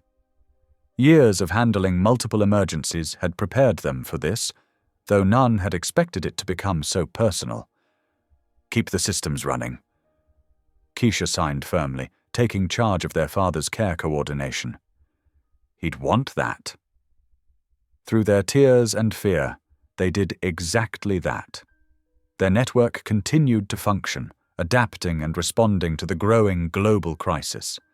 Communities supported each other using the frameworks they'd built. Hope spread through their connected nodes like light through darkness. In the hospital waiting room, the 7 sisters held each other, their differences forgotten in their shared fear for the man who had given up everything to believe in them. Outside, the world might have been falling apart, but in that moment they were simply daughters praying for their father. The monitors beeped steadily as Samuel lay unconscious, his girls maintaining their vigil. They took turns, some staying with him while others returned to manage their emergency operations. Their organization couldn't stop, not when so many people were depending on them. Samuel had taught them that leadership meant serving others, especially in the hardest moments. Remember what Dad always says? Maria whispered, her hands finding her sisters in the dim hospital room. We were built for times like these. The world outside continued to spiral into chaos, but within their network, hope held firm. Communities connected through their system supported each other, sharing resources and knowledge. The model they'd built was doing exactly what it was designed to do, helping people find strength in unity rather than fear in isolation. As Samuel fought for his life in the hospital bed, his greatest creation wasn't the organization or the systems they'd built. It was the unshakable bond between 7 extraordinary young women who had once been dismissed as burdens, now standing as beacons of hope in humanity's darkest hour. The machinery continued to beep, marking time in the quiet hospital room, while across the world the network they'd built continued to pulse with life, connecting, supporting, and protecting communities just as Samuel had once protected them. Dawn crept through the hospital windows, casting long shadows across the waiting room where 7 sisters huddled together. The antiseptic smell and rhythmic beeping of distant monitors created an unsettling backdrop to their vigil. None of them had slept properly, their phones constantly buzzing with crisis updates from around the world. Amani sat straight-backed in her wheelchair, her tablet balanced carefully on the armrest as she monitored their global response networks. Her fingers moved swiftly across the screen, coordinating aid deliveries and emergency protocols. The weight of responsibility pressed down on her shoulders, but she refused to let it show. The hospital physician approached, his face carefully neutral. "Your father's condition is stable, but uncertain," he explained gently. "The stroke was severe. We're doing everything we can, but the next 48 hours will be crucial." Maria reached out, finding Amani's hand in the dim light. "What are his chances?" she asked, her unseeing eyes directed towards the doctor's voice. "It's too early to make any definitive predictions," the physician replied honestly. "The damage was extensive, but Mr. Reed is fighting hard. We'll know more after the next round of tests." A series of urgent notifications lit up their devices simultaneously. More systems were failing globally: power grids, supply chains, communication networks. The world was unraveling faster than anyone had anticipated. "We can't stop," Amani declared, her voice firm despite the tears threatening to spill. "Dad built this organization to help people. He'd want us to keep going." The sisters gathered around her, forming an impromptu command center in the sterile hospital waiting room. Emery set up her laptop, monitoring their logistics networks. Keisha began coordinating with their sign language, interpreters worldwide, ensuring clear communication across all channels. Zara and Faith organized their volunteer teams, while Lena managed resource allocation. Maria listened intently to each decision, her spiritual wisdom helping them navigate the complex ethical choices they faced. "Remember," she reminded them softly, "Dad always said profit never comes before people. We help everyone we can, but we do it right." The morning wore on, marked by the steady stream of crisis reports and the quiet prayers they whispered between decisions. Their organization's unique infrastructure was proving invaluable. Where traditional systems failed, their decentralized network held strong. "Emergency request from Singapore," Emery announced. "Their medical supply chain is collapsing. Reroute the Manila shipment," Amani directed. "We can use the backup route through Indonesia." "Food riots starting in 3 major cities," Zara reported, her voice steady despite the gravity of the news. "Deploy our community support teams," Maria advised. "Focus on connecting local resources first." Around midday, an unexpected call came through. Amani's screen displayed a familiar name, one of the former executives who had voted to remove Samuel from his position years ago. The same man who had mockingly dismissed their organization as a charity hobby. The waiting room fell silent as Amani answered, putting the call on speaker. The once powerful voice now trembled with desperation. "Please!" the former executive begged, his arrogance replaced by raw fear. "Our entire network is down. Nothing's working. You're the only one still operating. We need help." Amani's hand tightened on her wheelchair's armrest, years of bitterness threatening to surface. She looked at Maria, whose expression remained serene but thoughtful. "What would Dad do?" Amani whispered to her sister. Maria's answer came without hesitation. "He'd help. Not because they deserve it, but because it's right." Amani took a deep breath, remembering Samuel's lessons about leadership and forgiveness. "We'll send a support team," she told the executive, her voice professional and controlled. "Send us your critical needs list, and sir, remember this moment the next time you're tempted to judge someone's worth by their disabilities." The call ended, leaving them in contemplative silence. Through the window, they could see ambulances arriving, more casualties of the failing infrastructure. But within their network, hope continued to spread. Communities were connecting, supporting each other, proving that Samuel's vision of ethical leadership could work even in the darkest times. The physician returned with updated test results, and they gathered again to hear news of their father. Outside, the world kept unraveling, but in that moment they were simply daughters again, praying for the man who had taught them that true leadership meant serving others, especially those who once cast you aside. Their phones continued to buzz with emergency alerts and desperate pleas for help. There would be time for rest later. For now, they had work to do. Their father's work, their work, the work of healing a broken world, one connection at a time. The afternoon sun cast long shadows across the hospital waiting room as more urgent requests flooded their screens. Faith watched her sisters' faces tighten with each new message from former executives and political leaders, the very people who had once worked to destroy their father's legacy. Another call from the Western Alliance, Emery announced, her voice strained. Their emergency response systems are completely offline. Estimated 8 million people affected. Amani's hands gripped her wheelchair arms tightly. They're the ones who blocked our aid proposals last year, said we weren't qualified to handle large-scale operations. Because we're disabled. Keisha signed sharply, her movements reflecting her anger. They didn't think we could lead anything important.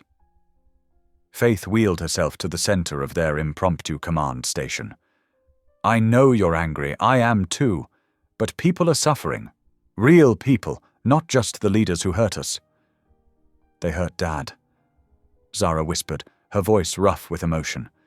They took everything from him, mocked him, destroyed his reputation, and now they want our help? The tension in the room was palpable. Lena pulled up archived news footage on her tablet, headlines from years ago flashing across the screen. CEO goes mad. Board forces out unstable leader. Market reacts to Reed's reckless decision. Faith closed her eyes, remembering those dark days. Her learning disability had made it hard to process everything at once, but she'd felt the pain radiating from their father even as he tried to shield them from it. We should pray about this, she suggested quietly. Dad always said the hardest decisions need the most prayer. Maria, who had been sitting silently near the window, turned her unseeing eyes toward her sisters. Faith is right. We need wisdom now more than ever. They formed a circle, hands joined, some flesh, some mechanical assists, all united in purpose. Faith led them in prayer, her words simple but heartfelt. Lord, help us see past our hurt. Show us the right path. Give us your eyes to see, and your heart to love. As they prayed, memories surfaced, Samuel teaching them late into the night, showing them how to turn their unique challenges into strengths, his patient voice explaining that true leadership meant serving even those who didn't deserve it. Remember when Dad helped that journalist? Lena said after they finished praying. The one who wrote that awful article about us? Amani nodded slowly. The man's daughter was sick. Dad arranged specialist care, paid for it privately. Never told anyone. He said something to me that day. Maria shared, her voice thoughtful. He said, Maria, bitterness is a luxury leaders can't afford. Every minute we spend on anger is a minute we're not helping someone. The emergency alerts continued steadily. More regions going dark, more systems failing, more lives hanging in the balance. Faith watched her sisters wrestling with their memories and their mission. What if, she suggested carefully, we help them, but with conditions? We could require public accountability, transparency in their operations, make them acknowledge their past mistakes. Reform through relationship, Maria murmured. That's what Dad always believed in. Keisha's signing became more measured as she considered this. We could document everything, show the world how leadership should work, especially in crisis. The debate continued as afternoon faded into evening. They ordered simple sandwiches from the hospital cafeteria, none of them willing to leave while their father lay unconscious in intensive care. Between bites, they shared more memories, both painful and precious. "Remember when Dad sold his car collection?" Zara asked. "To fund our first community project?" "And his watches?" Amani added. "Everything that wasn't essential he converted to resources for others." Faith wheeled closer to the window, watching ambulances arrive with more victims of the failing infrastructure. "Maybe that's our answer. We help everyone we can, but we do it Dad's way, with dignity, ethics, and clear expectations for change." As night settled over the hospital, Maria spoke into the thoughtful silence. Her words came slowly, weighted with conviction. "We must be better than what broke him. We have to rise above their cruelty, or we risk becoming what we fought against." The statement hung in the air, challenging them all. Faith felt tears well up, recognizing the truth in her sister's words. Their father had given up everything to give them a chance, not just at life but at leadership, at making real change in the world. Amani finally spoke, her voice heavy with responsibility. "We'll take 24 hours, review each aid request individually, set clear terms for assistance. But we won't turn anyone away without at least hearing them out." The decision wasn't final, but it was a start. Faith could see the subtle softening in her sisters' faces, the gradual lowering of defensive walls built by years of pain. They were their father's daughters, not just in name, but in spirit. And perhaps that was the greatest test of all. Through the night, they continued working, coordinating aid where they could, postponing the harder decisions until they could approach them with clearer hearts. The world outside was still breaking, but in that hospital waiting room, something else was happening. Healing was beginning, not just for their father, but for them all. Dawn broke over the hospital with pale golden light. The 7 sisters had spent the night in prayer and deliberation, their hearts gradually aligning with their father's long-ago lessons of mercy and transformation. As morning arrived, they gathered in the small conference room the hospital had provided for their emergency operations. Amani, her wheelchair positioned at the head of the table, looked at each of her sisters in turn. "Are we all in agreement with the terms?" Maria nodded, her hands folded carefully in her lap. "The terms are firm but fair, just as Dad would want."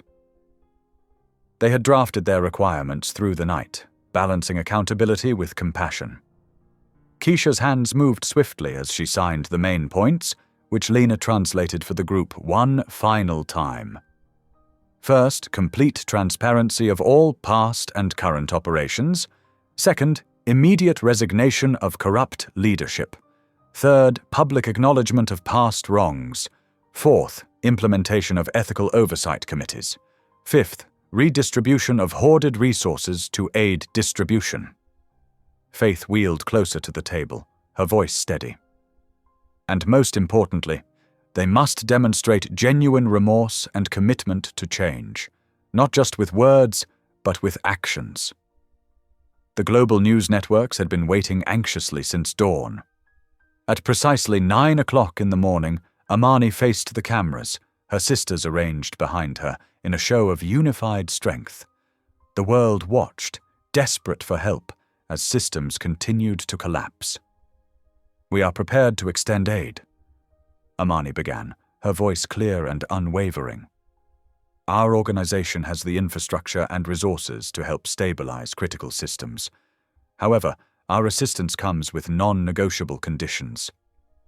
She outlined their terms, watching as reporters frantically took notes. The requirements were unprecedented. No backdoor deals, no face-saving private arrangements. Everything would happen in the full light of public scrutiny. Those who wish to receive aid must first publicly acknowledge their role in creating this crisis. Amani continued. "We require complete honesty about past corruption, mismanagement, and abuse of power. This includes a full accounting of funds hidden in offshore accounts, which must be surrendered for humanitarian use." The response was immediate. Phones began ringing within minutes. The first to call was Charles Winchester, former CEO of Global Financial Solutions, one of the very board members who had voted to destroy their father's career. "Please." His voice cracked over the speakerphone. "We'll do anything. The entire eastern seaboard is dark. We need your help." Zara, who had rarely spoken during their years of exile, addressed him firmly.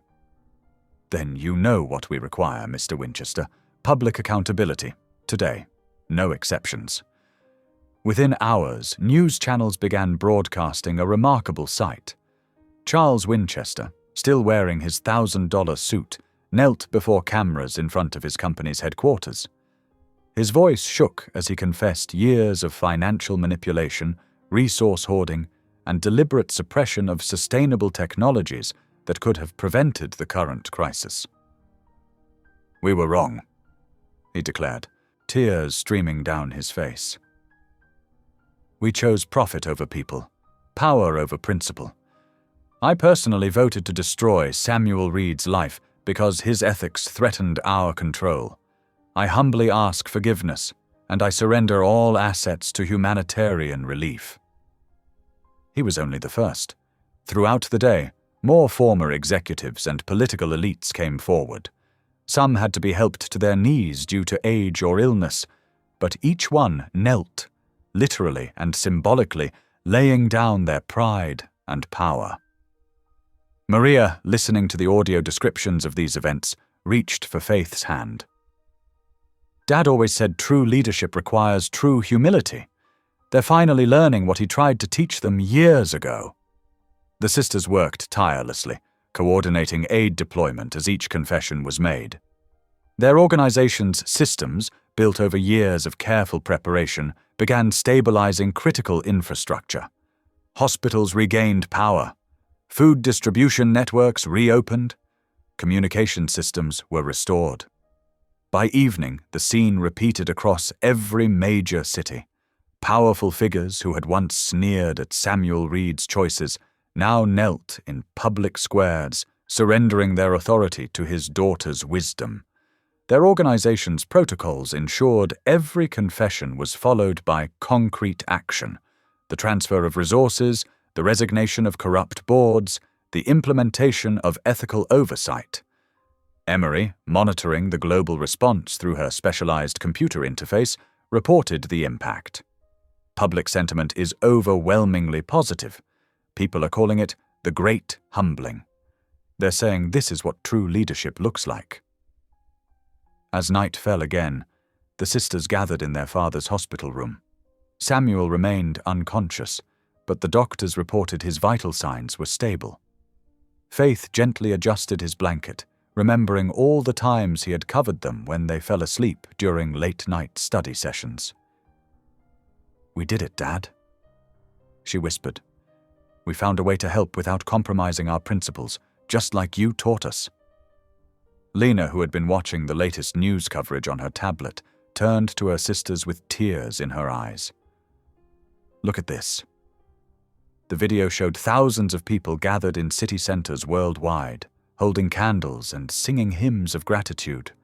Many held signs reading, "Thank you, Reed Sisters," and "Mercy triumphs over judgment." But most touching were the signs that simply said, "Samuel Reed was right." Maria smiled softly, hearing the description of the scenes. The world wasn't ready for Dad's vision back then, but they're ready now. Their phones continued to buzz with more requests for aid, more powerful figures ready to kneel and confess. The sisters knew their work was just beginning. But as they sat together in the quiet hospital room, watching over their father, they felt the rightness of their decision. They had chosen the harder path: mercy over vengeance, restoration over retribution. The Great Humbling, as people were calling it, marked more than just a transfer of power.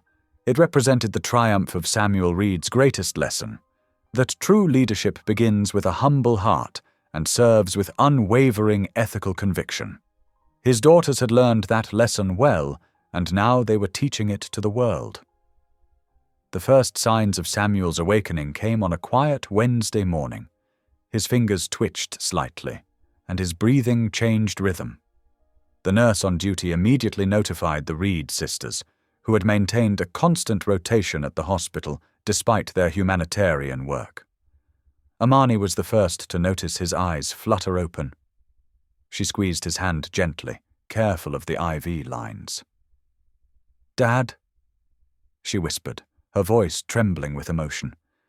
"Can you hear me?" Samuel's eyes focused slowly, taking in the familiar face of his eldest daughter. A weak smile formed on his lips as he managed a slight nod. The doctor had warned them that stroke recovery would be gradual, but seeing recognition in his eyes brought immediate relief. Throughout the day, each sister took turns sitting with him, sharing the extraordinary events of the past few days. Keisha's interpreter helped her tell about the public confessions through sign language, her hands moving expressively as she described the scenes of powerful figures kneeling in surrender. "You should have seen them, Dad," Keisha signed, her face animated. "All those people who once looked down on us, literally bringing themselves low. But we didn't crush them. We helped them stand back up." Maria sat close to his bed, her voice soft but strong as she explained their decision-making process. "We remembered everything you taught us about ethical leadership," she said. "About how true strength lies in mercy, not vengeance. When they came begging for help, we chose to be better than what broke you." Samuel's eyes welled with tears as he listened, though he could only manage weak squeezes of their hands in response. Zara showed him news footage on her tablet, her voice steady as she narrated the global response to their organization's aid efforts. "The systems we built together," she explained. "They're saving millions of lives. Every protocol, every ethical framework you helped us develop, it's all working exactly as you envisioned." Lena brought reports of the infrastructure restoration, reading statistics that showed how their emergency response networks had prevented total collapse in major cities. "Remember all those late nights you spent helping me understand complex systems?" she asked, wiping her eyes. "It wasn't just about the mechanics, it was about serving people. We finally understood." Faith, the youngest, curled up in the chair beside his bed and read him messages of gratitude pouring in from around the world. "They're calling it the Great Humbling," she said softly. "But really, it's your vision coming to life, Dad. Everything you sacrificed for, it wasn't in vain."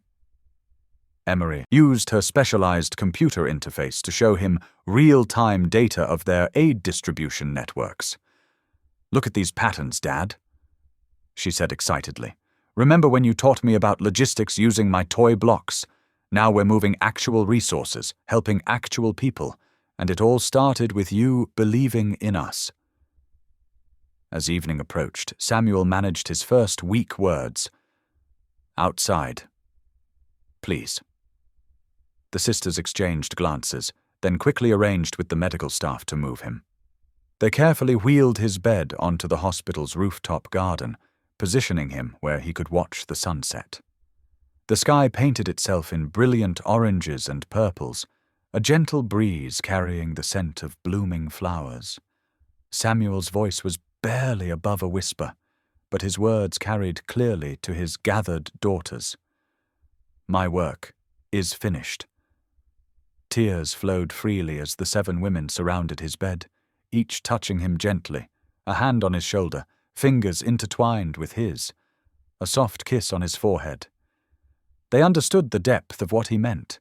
His greatest work hadn't been building corporate empires or accumulating wealth. It had been raising them, teaching them, preparing them for this very moment. The setting sun cast long shadows across the rooftop garden as they sat together in peaceful silence. No words were needed. The world below was changing, healing, rebuilding, all because one man had chosen love over power, service over dominance, and faith over fear. Samuel's eyes drifted closed, a contented smile on his face. His daughters remained gathered around him, their presence a living testament to the power of compassionate leadership.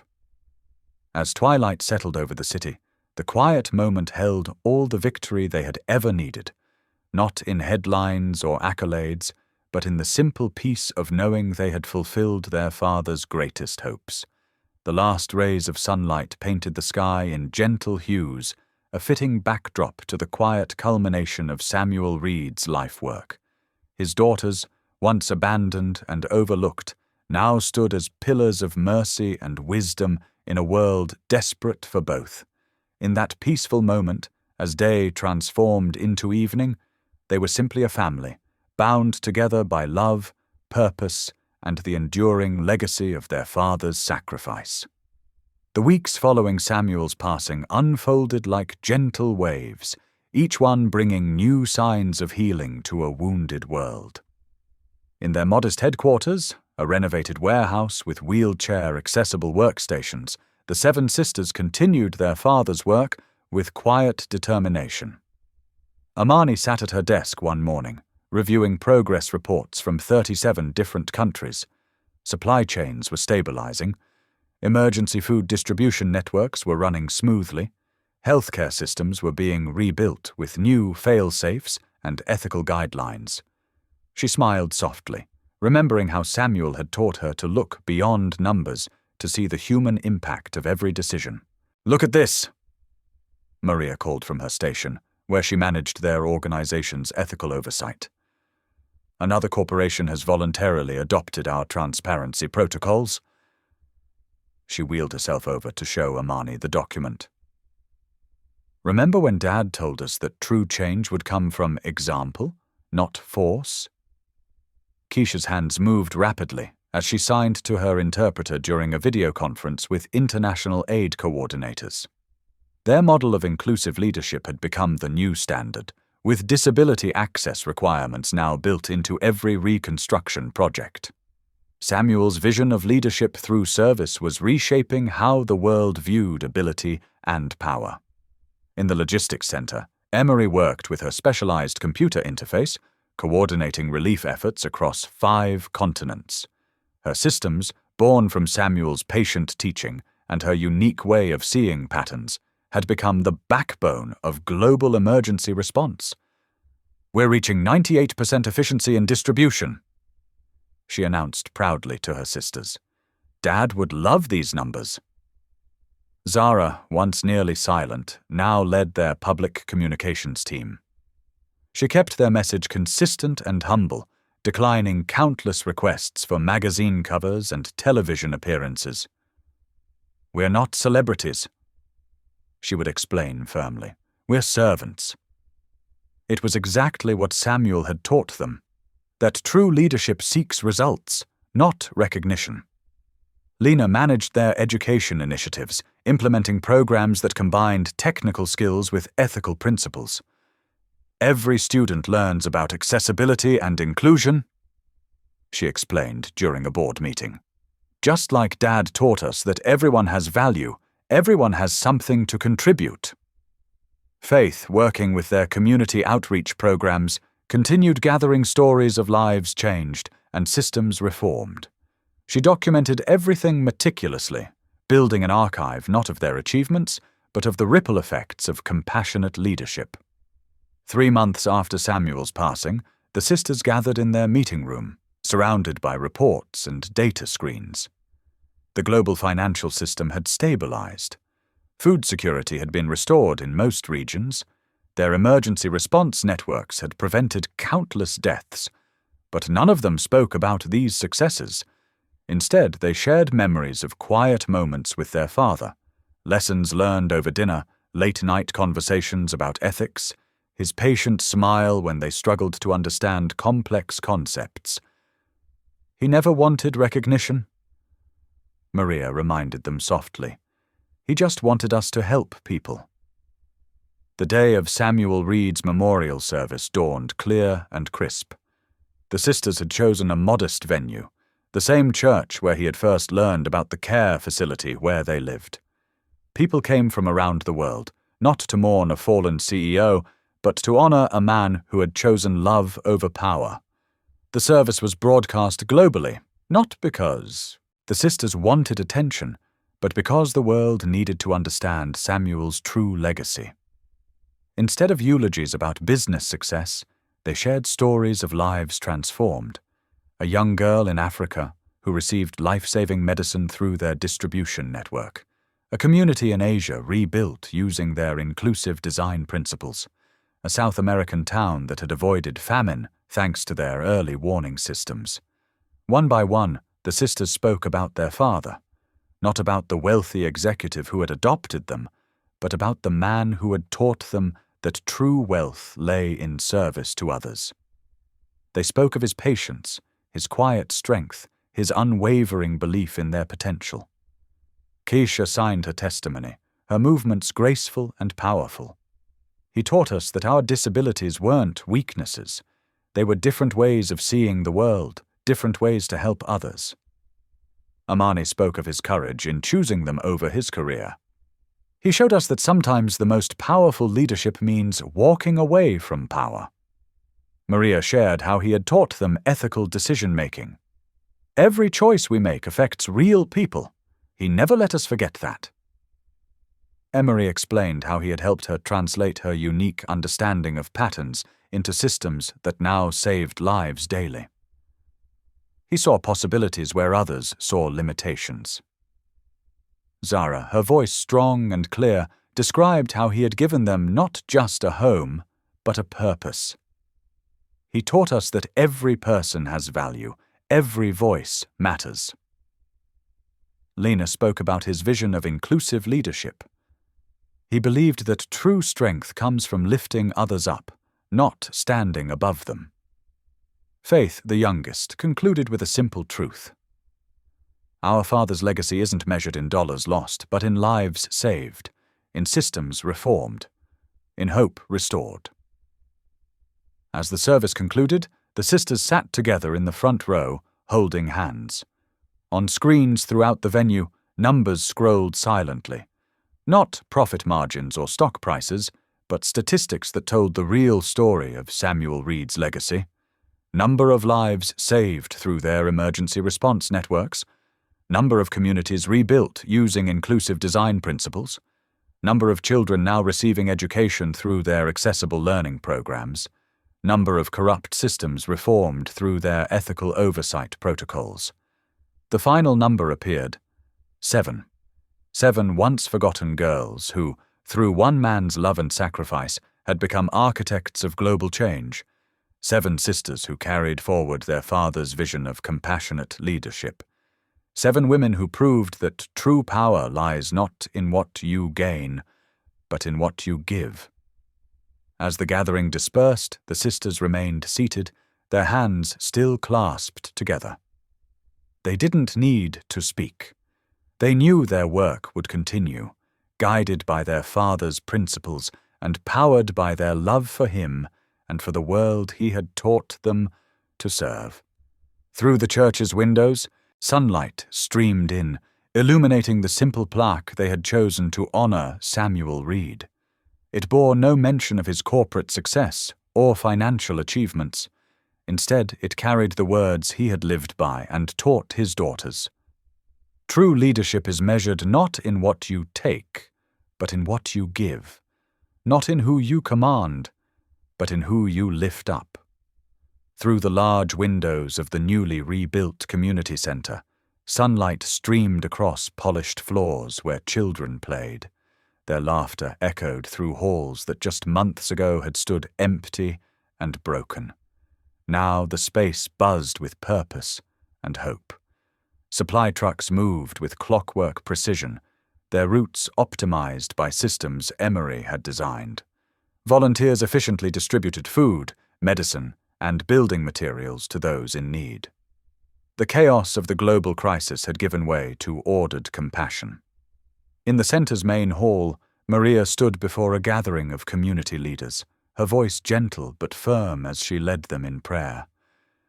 Let us remember that our strength comes not from power, but from how we use it to serve others, she said, her words carrying to every corner of the room. Nearby, Amani addressed a group of young leaders in training, her wheelchair positioned at the front of the classroom. "They told us we couldn't lead," she said, her eyes bright with conviction. "They said our disabilities made us weak, but true leadership isn't about physical strength, it's about moral courage." The 7 sisters stood together, watching their vision unfold. They remembered the mockery, the headlines, the cruel dismissals. Now those same critics sought their guidance. Nations followed their example. Companies restructured according to their ethical frameworks. As they joined hands, they understood what their father had known all along, that true power was born not from dominance, but from compassion. And mercy, when chosen freely, had indeed reshaped history. Thank you for being here. If something in this story stayed with you, I'd love to see you again. Subscribe, and tomorrow I'll bring you another story crafted with heart.